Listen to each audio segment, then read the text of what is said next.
Oi, eu sou a Isabel. Eu sou a Gabriele. Eu sou a Cristine. E eu sou a Sofia. E no vídeo de hoje iremos falar sobre o cinismo. Muito antes dos punks declararem guerra ao sistema nos anos 70, dos hippies tirarem a roupa em nome da paz nos anos 60, e até de Jesus dizer: é mais fácil passar um camelo pelo buraco de uma agulha do que um rico entrar no reino dos céus, existirão cínicos. Que não tem nada a ver com o significado da palavra hoje em dia. Mas no caso, era um grupo de filósofos que parecia qualquer coisa, menos um grupo de filósofos. O cinismo foi um movimento filosófico da Grécia Antiga caracterizado pelo repúdio às convenções sociais e pesar por uma vida exageradamente natural. Inaugurado na segunda metade do século IV a.C. por Antístenes e Diógenes de Sinope. A finalidade da vida é a felicidade, que é alcançada vivendo uma vida de virtude e autossuficiência de acordo com a natureza. O caminho para a autossuficiência era dissociar-se ativamente de qualquer influência externa ou interna que pudesse restringir a liberdade individual. A palavra cínico vem do grego kínikos, que significa igual a um cão, porque eles pareciam um bando de cachorros. O nome foi dado primeiramente como um insulto, mas os cínicos gostaram do termo, porque eles achavam os cachorros legais, e claro, representavam bem a filosofia deles. Assim como os cachorros, eles moravam nas ruas, não tinham bens, não tinham pudores e não se preocupavam nem um pouco sobre o que os outros pensavam sobre isso. Esse apelido carinhoso pegou especialmente em Diógenes de Sinope, que ficou conhecido como o cão, pois levou a filosofia ao seu extremo, se tornando o verdadeiro arquétipo do cinismo e o filósofo mais trollador da história. Diógenes buscou fazer da sua vida a mais simples possível. Ele morava em um barril e seus únicos bens eram um bastão, uma lamparina e um saco, e ele também tinha uma tigela que usava para beber água. Até que um dia viu uma criança beber água com as mãos e pensou: eu não preciso mais disso aqui, jogando a tigela fora. Ele fez da pobreza a sua virtude e a forma mais direta de protestar contra a sociedade corrupta e consumista da época. Diógenes costumava andar por Atenas com uma lamparina acesa em plena luz do dia, e quando perguntavam o que ele estava fazendo, ele respondia: procurando um homem honesto. De acordo com sua filosofia, todas as conquistas artificiais da sociedade, como status, dinheiro e poder, são incompatíveis com a felicidade. E a moralidade advém do retorno à simplicidade da natureza.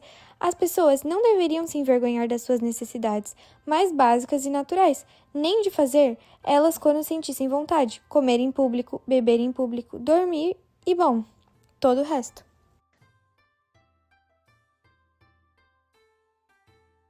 A sua filosofia era vivida no dia a dia e não ensinada nas escolas, já que a virtude se revelava na ação e não na teoria. Ele não tinha nenhum respeito pelos grandiosos filósofos da época e seus questionamentos intelectuais que não se aplicavam à vida em si. Platão foi quem mais sofreu nas mãos de Diógenes, porque ele acreditava que Platão não era digno de carregar o nome de seu próprio mestre, Sócrates. Uma vez que tinha perdido completamente a essência de seus ensinamentos, transformando boa parte da simplicidade socrática em devaneios inúteis que transformavam a filosofia em algo elitista e que nada acrescentava à arte de viver.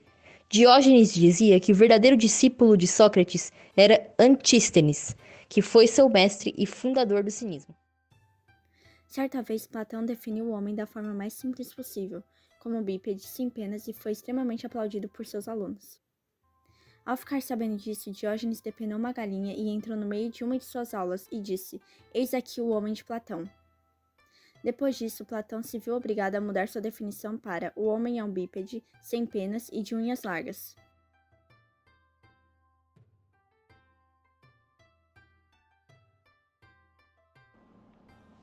Em outra ocasião, talvez, já irritado com Diógenes, Platão o viu lavando alfaces para o almoço e provocou: se você tivesse cortejado Dionísio, que aliás, vale ressaltar, era um tirano cruel, você não estaria lavando alfaces agora. Ao que diz Diógenes respondeu: se você lavasse alfaces, teria que cortejar um tirano. De tanta birra, Platão acabou definindo Diógenes como um Sócrates que enlouqueceu. Bom, ninguém deve discordar que Diógenes era realmente meio louco, Mas, numa época que Aristóteles, Platão e todos os grandes pensadores defendiam a escravidão, era esse o louco, o único, que se opunha totalmente a ela. Talvez, por ironia do destino, o próprio Diógenes acabou sendo capturado por piratas para ser vendido como escravo, mas isso não abalou muito. Na viagem até o leilão, os prisioneiros do navio mal recebiam comida para se manterem vivos, e Diógenes chamou os piratas na pura malandragem. Quando vocês capturam um porco ou uma ovelha para vender, vocês os alimentam bem, para que fiquem saudáveis e fortes. Mas quando capturam um ser humano, o mais nobre dos animais, vocês não dão uma migalha de pão sequer, até que ele seja reduzido ao esqueleto e acabe sem valor nenhum de venda. A partir daí, os piratas passaram a alimentar os prisioneiros com fartura. Quando chegou o leilão, perguntaram a Diógenes qual era sua qualidade, e ele respondeu: governar homens. E logo em seguida apontou para um homem claramente muito rico na audiência e disse: vendam-me para este homem, ele parece precisar de um mestre.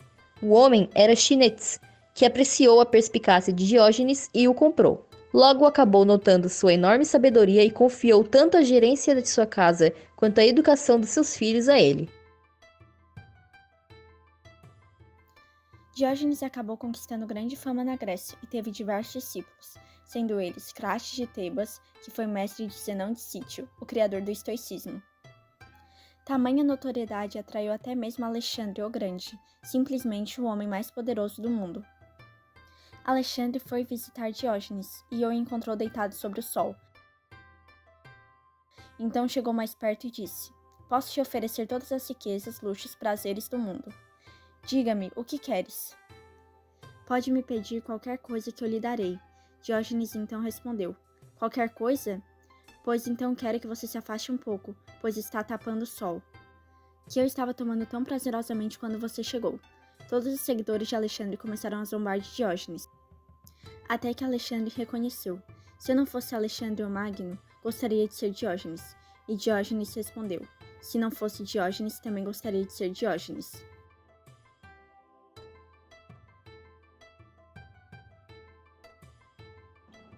Ainda houve outro encontro entre os dois, quando Alexandre se deparou com Diógenes observando uma pilha de esqueletos. Ele perguntou o que fazia, e ele respondeu: estou procurando os ossos de seu pai, mas não consigo distingui-los dos ossos de um escravo. Diógenes foi o único a tratar Alexandre assim e sair vivo, mas talvez tenha sido o único com coragem de tentar. Curiosamente, dizem que ambos morreram no mesmo dia, e logo antes haviam perguntado o que Diógenes desejava que fizessem com seu corpo quando ele morresse. E ele respondeu: simplesmente joguem fora da cidade para que os animais selvagens aproveitem. Assustados perguntaram: mas é o seu corpo, você não se importa com isso?